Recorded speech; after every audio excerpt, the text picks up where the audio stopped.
Voilà la famille, on va continuer avec l'analyse de notre même graphie où on va étudier le troisième signe de la graphie.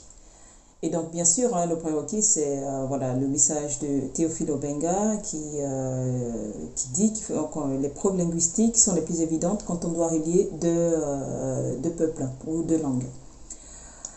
Et on utilise la méthode Kuma. On utilise la méthode Kuma pour solutionner les graphies. Je vous en avais déjà parlé. Et si vous souhaitez en savoir plus sur la méthode Kuma, je vous invite à nous retrouver à l'école des scribes Djali du professeur de Bambaringok.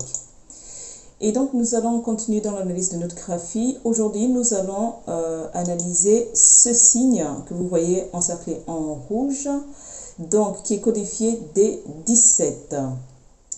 Et donc, c'est quoi ce signe? Ce signe, c'est la partie inférieure complète de l'ujat.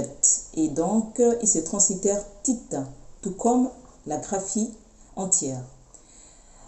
Et qu'est-ce que c'est que l'ujat? J'imagine que vous vous posez cette question-là. C'est quoi l'ujat?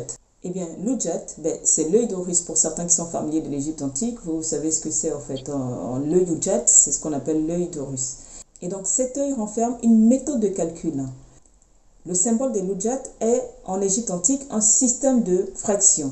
Il faut savoir que cet œil servait pour faire des fractions en fait. Donc les scribes utilisaient des fractions diadiques comme 1 demi, 1 quart, 1 huitième, 1 16e, 1 32e et 1 64e pour faire des calculs. Donc cet œil est en lien avec l'idée du calcul. Retenez bien l'idée du calcul. Donc dans nos langues, comment disons-nous les mots du calcul? En Bamana no Mali, djate, vous voyez que c'est ujat ici, l'œil ujat. En Bamana, disent djate pour compter. En Bambara au Mali, djate pour compter, calculer. Dogon au Mali, djata ou djatu, compter, calculer. En Sénoufo, djate, compter, calculer. En Bassa au Cameroun, djat, unité dans tout. Nous sommes toujours dans l'idée du calcul. En Sarakolé au Mali, djate pour calculer. En Poulard au Mali, djato pour compter, calculer. En Makonde en Tanzanie, djava pour diviser. Donc là, on voit une évolution consonantique du T vers le V.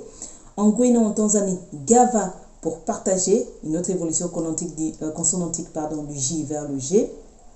En Langui en Tanzanie, kugava pour diviser. En Ouganda, gaba pour diviser. En Kara, en Tanzanie, Kaba pour diviser. En Sundi au Congo, Kaba pour partager. Donc vous voyez bien que l'idée de partage, c'est l'idée de la division et donc l'idée du calcul. En Teke au Gabon, Kaba pour partager. En Vili au Gabon, Kaba pour partager. En Wonji ou Kaba pour partager. En Aoussa, Khaba pour partager. Et dans ma langue, pour nous, on dit Raba pour partager.